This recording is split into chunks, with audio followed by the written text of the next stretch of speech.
चलिए आज का प्रश्न जो है ये आपका भूगोल का ऑब्जेक्टिव है, ठीक है ना। और इसको पूरी आपके एक्सप्लेनेशन के साथ यानी विस्तार रूप में बताया गया है। तो देखिए सबसे पहले प्रश्न है आपका, जनांकीय संक्रमण सिद्धांत किसने प्रतिपादित किया, बताइए। तो इसमें देखिए, इसमें आपका आंसर जो दिया हुआ है यह इनमें से कोई नहीं होगा, नहीं सी होगा। हम बता रहे हैं यह जनसंख्या सिद्धांत है जो जनांकीय इतिहास के आंकड़ा और सांख्यिकी पर आधारित है।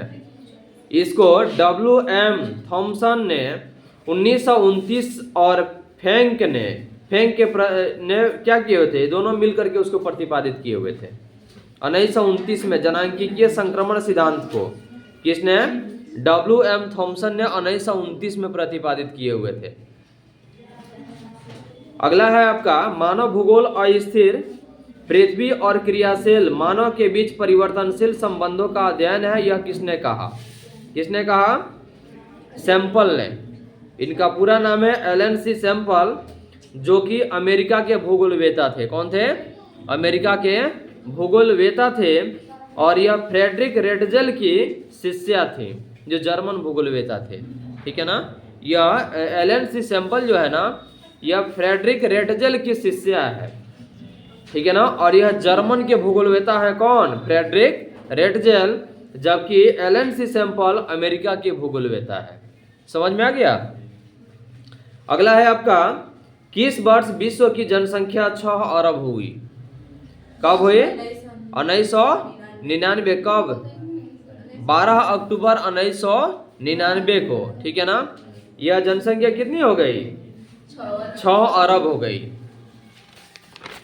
अगला है आपका, विश्व में सर्वाधिक जनसंख्या केंद्रित है कहाँ, मैदानी क्षेत्रों में। क्यों, बताइए इसके बारे में बताइए। तो मैदानी क्षेत्रों में ही, इधर ध्यान से सुनिए, मैदानी क्षेत्रों में इस जनसंख्या सबसे अधिक क्यों पाई जाती है, बताइए। क्योंकि वहाँ पे सबसे डेवलप होती है, जैसे कृषि करना। हाँ, देखिए मैदानी क्षेत्रों में जनसंख्या इसलिए अधिक होती है क्योंकि वहाँ समतल भूमि होता है, जिसके कारण मनुष्य को खेती करने में सुविधा होती है, या किसी प्रकार से यातायात की सुविधा को क्लियर करने में भी सुविधा होती है। यानी कि हर क्षेत्र से उनको सुविधा होती है। इसलिए खास करके मैदानी इलाका जो होता है ना, मैदानी प्रदेश जो होता है, जहाँ समतल भूमि होता है, वहाँ पे जनसंख्या सबसे अधिक पाया जाता है, और उसी पर यह सारी जनसंख्या केंद्रित होती है विश्व में, ठीक है ना।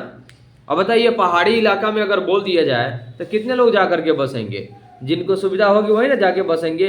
लेकिन मैदानी इलाके में तो कोई जाके बस जाएगा, क्योंकि वहाँ गड्ढा भरना नहीं है, पहाड़ तोड़ना नहीं है, सिंपल साधारण भूमि है। थोड़ा बहुत अगर इधर उधर है, थोड़ी सी मिट्टी की भराई की है, उसके बाद यह आपका पूरा हो गया, ठीक है। इसलिए विश्व में सर्वाधिक जो जनसंख्या है वह मैदानी प्रदेशों में ही केंद्रित है, ठीक है। अगला है आपका, किस प्रदेश में रबड़ के पौधे पाए जाते हैं। देखिए सबसे पहले इसमें अगर पूछा जाए रबड़ के पौधा किस प्रकार की फसल है, तो रोपण कृषि है, ठीक है ना। और ये क्या पूछ रहा है कि किस प्रदेश में रबड़ के पौधे पाए जाते हैं, तो रोपण कृषि प्रदेश में, यानी कि वैसा क्षेत्र जहाँ पे कृषि के लिए यानी कि इन सारे पौधों की रोपाई की जाती है, उन्हीं प्रदेश को हम रोपण प्रदेश कहते हैं, ठीक है। और यह केरल के तमिलनाडु, त्रिपुरा और असम में यह पाया जाता है। यह खास करके अगर प्रदेश पूछे तो रोपण कृषि प्रदेश तो हो गया, लेकिन वह कौन सा प्रदेश है जो रोपण कृषि के लायक है, तो केरल है, तमिलनाडु है, त्रिपुरा है और असम है, ठीक है। और यह जो है एक सजावटी पौधा है, इसे फिक्स इलास्टिका के नाम से भी जाना जाता है। यह जो आपका रबड़ का जो पौधा है यह एक सजावटी पौधा है, और इसको फिक्स इलास्टिका के नाम से भी जाना जाता है। समझ में आ गया। अगर क्वेश्चन पूछे कि रबड़ का प्रदेश कौन कौन है, तो आप किसको दीजिएगा, रबड़ पौधा का प्रदेश कौन कौन है, केरल, तमिलनाडु, त्रिपुरा और असम। अंगूर की खेती क्या कहलाती है, विटीकल्चर कहलाती है, ठीक है। और यह बागवानी विज्ञान की एक शाखा है। विटीकल्चर जो है ना, यह एक बागवानी विज्ञान की एक शाखा है जो लैटिन भाषा के ब्रिटिश कल्चर से बना है, जिसका अर्थ होता है वाइन ग्रोइंग। क्या होता है, वाइन ग्रोइंग होता है इसका अर्थ। और यह बागवानी विज्ञान की एक शाखा है। शाखा में क्या होता है, भाग, जो लैटिन भाषा के ब्रिटिश कल्चर से बना है, जिसका अर्थ होता है वाइन ग्रोइंग होता है, ठीक है। लेकिन अगर क्वेश्चन पूछे कि अंगूर की खेती क्या कहलाती है, तो विटी कल्चर कहलाती है।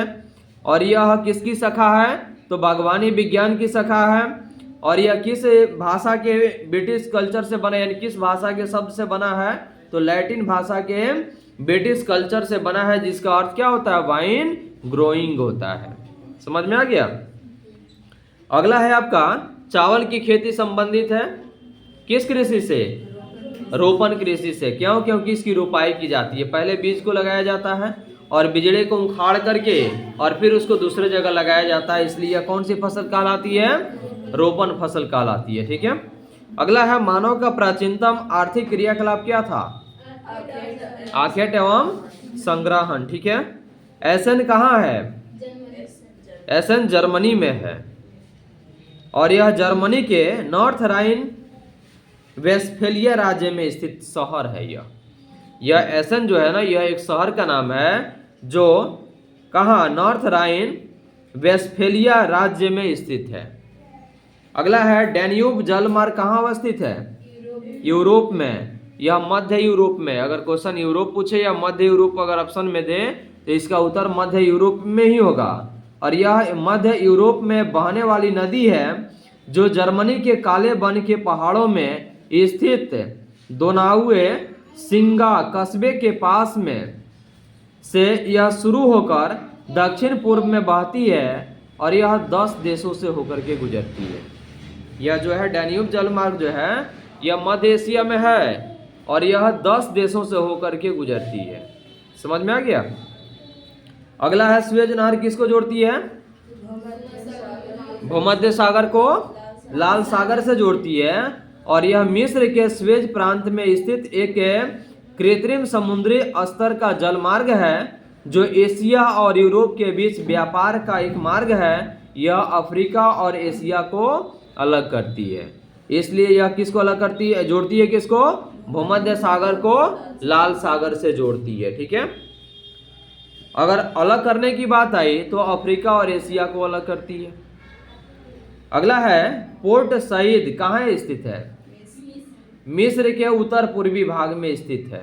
कहाँ है, मिस्र के उत्तर पूर्वी भाग में है। लेकिन यह आपका आंसर तो मिस्र दिया है तो मिस्र ही लिखिएगा। तो अगर पूछ दे कि पोर्ट सईद मिस्र के किस भाग में स्थित है तो उत्तर पूर्वी भाग में स्थित है, ठीक है। अगला है दो देशों के बीच वस्तुओं और सेवाओं के आदान प्रदान को क्या कहा जाता है, अंतर्राष्ट्रीय। और दो राज्यों के बीच के राष्ट्रीय। और दो जिला यानी कि राज्य के बीच वाले क्षेत्रीय कहलाता है। अगला है आपका राइन जलमार्ग कहाँ है, फ्रांस में, ठीक है ना। यह उत्तर और उत्तर पश्चिम में जर्मनी और नीदरलैंड से होकर बहती है और अपने उद्गम से 13 से 20 किलोमीटर दूर उत्तरी सागर में गिरती है। यह जो है ना उद्गम समझते हैं, उद्गम क्या होता है, उद्गम का मतलब जहां से निकलना। तो यह जर्मनी और नीदरलैंड से होकर बहती है और अपने उद्गम से 1320 किलोमीटर दूर उत्तरी सागर में गिरती है। अब देखिए इसमें क्वेश्चन जो पूछा है राइन जलमार्ग कहाँ है, तो फ्रांस में है। और यह क्या होता है, फ्रांस के उत्तर में है और यह जर्मनी और नीदरलैंड से होकर के बहती है, यानी कि यह उन देशों से होकर के गुजरती है। अगला है क्वेश्चन आपका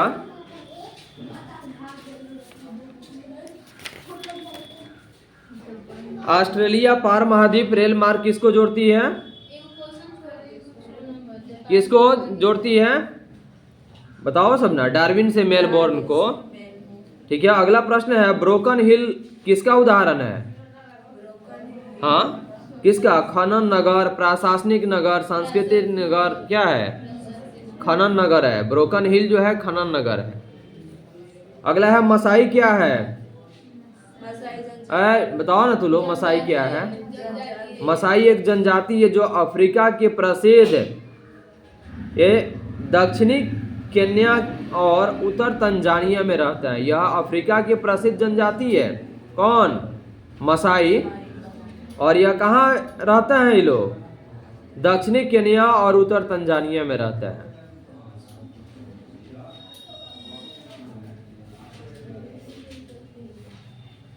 सुंदरबन किस राज्य में है? इसके पहले क्वेश्चन एक, तमिलनाडु का मैनचेस्टर किसे कहा गया है? कोयम्बटूर को। अगला है, सुंदरबन किस राज्य में स्थित है? पश्चिम बंगाल। और यह गंगा, ब्रह्मपुत्र और मेघना नदियों से मिलकर बना दुनिया का सबसे बड़ा डेल्टा हिस्सा है। यह कौन? पश्चिम बंगाल जो है सबसे बड़ा हिस्सा है। प्रश्न है आपका, भारत में नगरीय बस्ती के लिए न्यूनतम जनसंख्या कितना है? 5000। ठीक है। अंकलेश्वर तेल क्षेत्र कहाँ स्थित है? गुजरात के भरूच जिला में। किसमें? गुजरात के भरूच जिला में। हुबली किस राज्य में स्थित है? कर्नाटक में। राज्य अगर पूछेगा तो कर्नाटक में। और कहाँ अवस्थित है, यानी किस जिला में अवस्थित है, तो कर्नाटक के धारवाड़ जिला में स्थित है। यह किस जिला में? धारवाड़ जिला में स्थित है। तेलंगाना राज्य की राजधानी कहाँ है? हैदराबाद। और यह 2 जून 2014 को आंध्र प्रदेश से होकर, यानी कि अलग होकर एक राज्य बना। तेलंगाना जो है ना, यह हैदराबाद से 2 जून 2014 को आंध्र प्रदेश से अलग होकर एक राज्य बना। कौन? कौन? तेलंगाना। बताइए, कौन मुक्त आकाश नीति से संबंधित है? वायु परिवहन। आकाश मतलब जो आसमान में उड़ता है, तो वायु परिवहन होगा ना। ग्रामीण बस्तियों में किस कार्य की प्रधानता होती है? कृषि। क्योंकि भारत की 70% लगभग आबादी गांवों में रहती है, और जो कि कृषि पर निवास है, मतलब कि वे लोग कृषि पर ही आश्रित हैं। तो भारत की लगभग 70% जो आबादी है यह कृषि पर आश्रित है। इसलिए प्रश्न है, ग्रामीण बस्तियों में किस कार्य की प्रधानता होती है? किसके? कृषि की प्रधानता होती है। अगला है आपका, हरित क्रांति किससे संबंधित है? इसमें किससे? दाल उत्पादन से। लेकिन हरित क्रांति हरियाली से संबंधित है, यानी कि कृषि से संबंधित है। और यह 1940 से 60 के दशक में हुई थी। हरियाणा से शुरू हुआ था यह हरित क्रांति, ठीक है ना। और यह 1940 से 60 के दशक में हुई थी। अगर क्वेश्चन पूछे कि कब हुई थी, तो 1960 के दशक भी आप लिख सकते हैं। दाल उत्पादन से है, दाल कृषि में ना आएगा। और उसके बाद में दूध है, ये भी तो कृषि उत्पादन से आएगा, लेकिन यह आपका दुग्ध उत्पादन डेयरी फार्म से आएगा। तो हरित क्रांति दाल उत्पादन से है, क्योंकि यह फसल से ही संबंधित है। ठीक है। सलेम किससे संबंधित है? इस्पात से। उत्तर भारत में सिंचाई का मुख्य स्रोत क्या है? नहर। हाँ, नहर है। उत्तर भारत में सिंचाई का मुख्य स्रोत नहर है। गंडक परियोजना, सोन नदी परियोजना, ये सब क्या है? चलिए, सोना में अग्रणी उत्पादक राज्य कौन है? कर्नाटक है।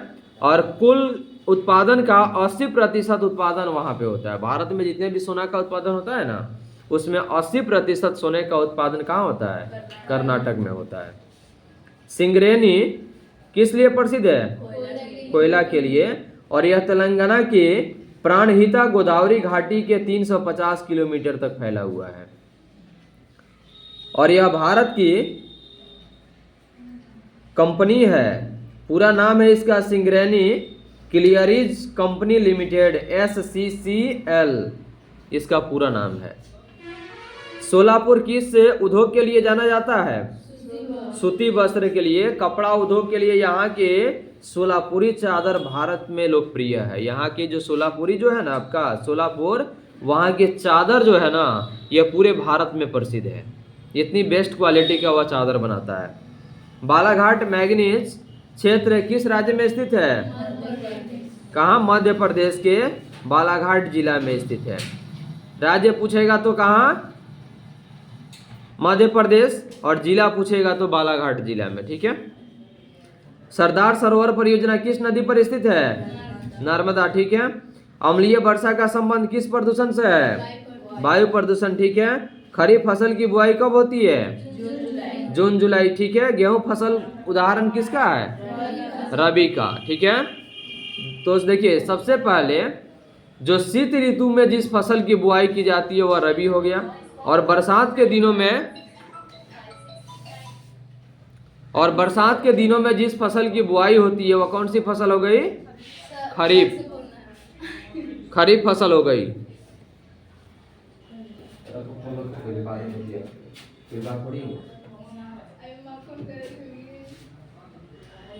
रखो ना, माँ को पता है नहीं क्लास में, रखो ना। माँ को पता है तो बाइक से आए तो माँ परेशान हुई इसीलिए। चलिए अगला है, जैसे खरीफ और रबी की बुआई समझ में आ गया। खरीफ की फसल की बुआई कब की जाती है?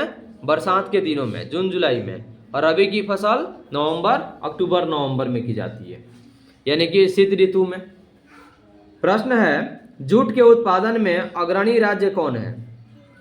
पश्चिम बंगाल है। यहाँ 60% से अधिक उत्पादन मुख्य राज्य असम, उड़ीसा, बिहार, उत्तर प्रदेश, त्रिपुरा, मेघालय है। यानी कि पश्चिम बंगाल में टोटल उत्पादन का 60% होता है, यानी सबसे अधिक। उसके बाद आपका असम में भी होता है, उड़ीसा में होता है, बिहार में होता है, उत्तर प्रदेश, त्रिपुरा और मेघालय जैसे राज्यों में भी होता है। लेकिन सबसे अधिक उत्पादन अगर होता है तो ये आपका कहाँ? पश्चिम बंगाल में होता है, टोटल उत्पादन का 60%। समझ में आ गया? कौन गन्ना उत्पादन में अग्रणी राज्य है? उत्तर प्रदेश। सबसे अधिक अगर गन्ना का उत्पादन होता है तो कहाँ होता है? उत्तर प्रदेश में होता है। अगला है, तालचेर कोयला कहाँ है? तालचेर कोयला ओडिशा में, और यह ओडिशा राज्य के अंगुल जिला के ब्राह्मणी घाटी में है। कहाँ? अंगुल जिला के ब्राह्मणी घाटी में है। पृथ्वी के कुल जल का कितना प्रतिशत भाग लवणीय है? 97%, ठीक है। कौन धात्विक खनिज नहीं है? अभ्रक, ठीक है। बाबा बुदन की पहाड़ियां किस राज्य में है?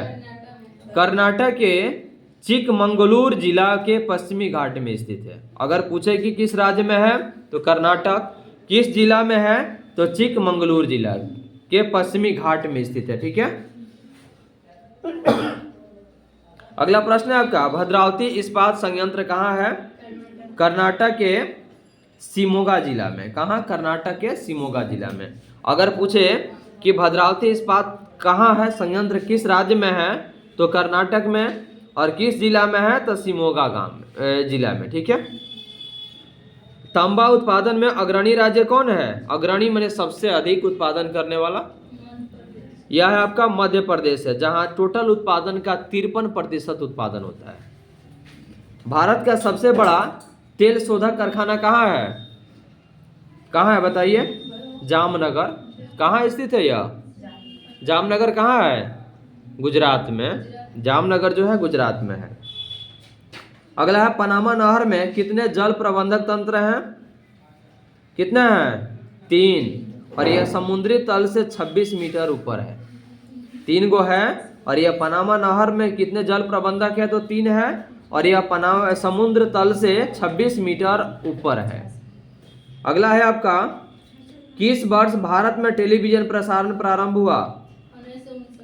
15 सितंबर 1959 को टेलीविजन इंडिया था। यह उस समय जो था ना, यह टेलीविजन प्रसारण जो है ना, टेलीविजन इंडिया था, और यह 15 सितंबर 1959 से यह प्रसारण प्रारंभ हुआ, यानी कि शुरू किया गया, ठीक है। अगला है आपका, किस देश में रेल मार्ग के जाल का सघनतम घनत्व है? सघनतम समझता है, यानी कि घना, यानी कि सबसे अधिक, तो क्या हो जाएगा? संयुक्त राज्य अमेरिका, ठीक है। कौन मानव विकास के स्तंभ है? यह सब आ जाएगा आपका, समता, सशक्तिकरण, सतत पोषणीयता, यानी कि सभी आ जाएगा, ठीक है। अगला है आपका, राष्ट्रीय जल मार्ग संख्या 2 का विस्तार कहाँ है? तो सदिया से धुबरी। कहाँ से कहाँ है? सदिया से धुबरी, और यह असम में है, और यह ब्रह्मपुत्र नदी में 891 किलोमीटर पर फैला हुआ है। यह जो है ना राष्ट्रीय जल मार्ग संख्या 2 सदिया से धुबरी है, और यह असम में है, और यह ब्रह्मपुत्र नदी में 891 किलोमीटर तक फैला है। अगला है आपका, बंदरगाहों में कौन अरब सागर की रानी के रूप में जाना जाता है? यानी कि जितना बंदरगाह है उसमें अरब सागर की रानी के नाम से किसे जाना जाता है? किसको? कोची को जाना जाता है, क्योंकि यह 14वीं शताब्दी से भारत के पश्चिमी तट पर प्रजातियों के लिए महत्वपूर्ण व्यापार केंद्र था। यह क्या था? महत्वपूर्ण एक व्यापार केंद्र था। कौन? कोची। आप जीके में भी पढ़े होइएगा, 8 क्लास के भूगोल पढ़े होइएगा, उसमें भी मिला है, 10th क्लास के भूगोल में भी मिला हुआ है। अगला है क्वेश्चन, परिवहन का कौन सा साधन दरवाजे दरवाजे तक सेवाएं प्रदान करता है? सड़क परिवहन। दरवाजे दरवाजे का मतलब हुआ कि आपके पास पास जाकर के यह आपकी सुविधा प्रदान करे। ये निम्न पत्तनों में से कौन भारत के पश्चिमी तट पर स्थित है? मुंबई। ठीक है। अगला है तारापुर किस राज्य में है? तारापुर यह महाराष्ट्र के बोईसर में, और यह भारत का पहला परमाणु ऊर्जा संयंत्र है जिसकी क्षमता 1400 मेगावाट है। कितनी है? जिसकी क्षमता 1400 मेगावाट है। समझ में आ गया? साफ्टा कब अस्तित्व में आया? जनवरी 2006 में। किस देश ने आधिकारिक तौर पर सकल राष्ट्रीय खुशहाली को विकास के मापन के रूप में घोषित किया? बताइए। भूटान। पतनों में से कौन भारत के पश्चिमी तट पर नहीं है? जितना पतन है उस पतन में पश्चिमी तट पर कौन नहीं है? कांडला। अगला है इंदिरा गांधी नहर परियोजना किस राज्य में है? किस राज्य में है? राजस्थान में है। हाँ, राजस्थान में है।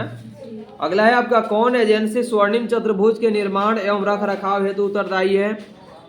भारतीय राष्ट्रीय राजमार्ग प्राधिकरण। कौन होगा? भारतीय राष्ट्रीय राजमार्ग प्राधिकरण।